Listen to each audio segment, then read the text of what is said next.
This one here looks like a keeper.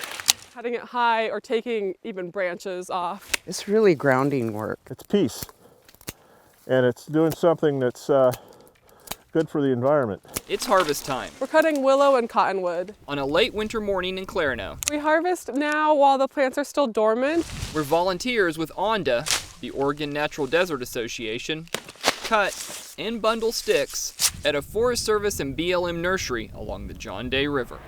The great thing about these plants is you cut them and they keep growing once they're replanted. A few plants are growing. We're getting more to grow all the time. 65 miles to the southeast. Otto Keller is on a mission.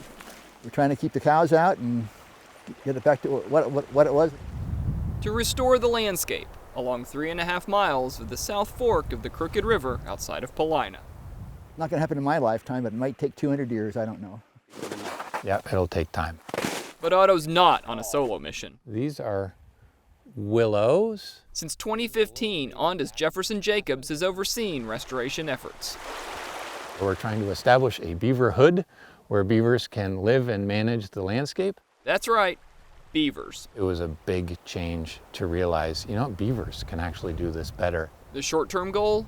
Plant 18,000 trees per river mile, creating a smorgasbord for the amphibious rodents. Once we get enough acreage, we'll take all the fences off protecting our plants, and this food will be available for beavers to eat and build dams with. The long-term hope that when beavers do return, so will more water. What that does is that soaks in that water everywhere. And this is basically now a ditch that conveys water off of the landscape very effectively.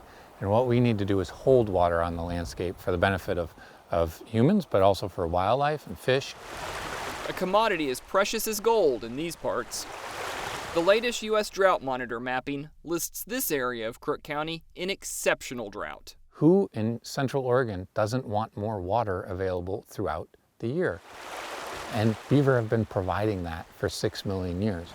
Harder than I thought it was, but maybe we're setting a good example that others might follow. And I think that's happening. Now we have this great formal collaborative with the Prineville BLM, writing up everything that we've learned here. We're helping with workshops, we're helping implement similar projects. Going public with lessons learned on private land. What this area has provided is an incredible laboratory for us to have the freedom to make mistakes. And Jefferson stumbled at first too, but he kept trying different things, and we're getting a few things to grow now. So it's really exciting to have aspen here, because that's basically like ice cream for a beaver. That's aspen and cottonwood are some of their favorite things. Oh, I forgot to mention the #1 rule. No dead stuff. Back in Clarno, ONDA's Beth Masinko and her volunteers are as busy as you know the saying. Yeah, I work up a sweat, but rather work up a sweat here than at the gym. Very cool that these little sticks turn into giant forests and miles of green river. A day's work provides a bountiful harvest of over 1,200 willow and cottonwoods. They just look like sticks, but please grow and please take off and help us restore some habitat for beaver and salmon. Cut along one river to be planted along another.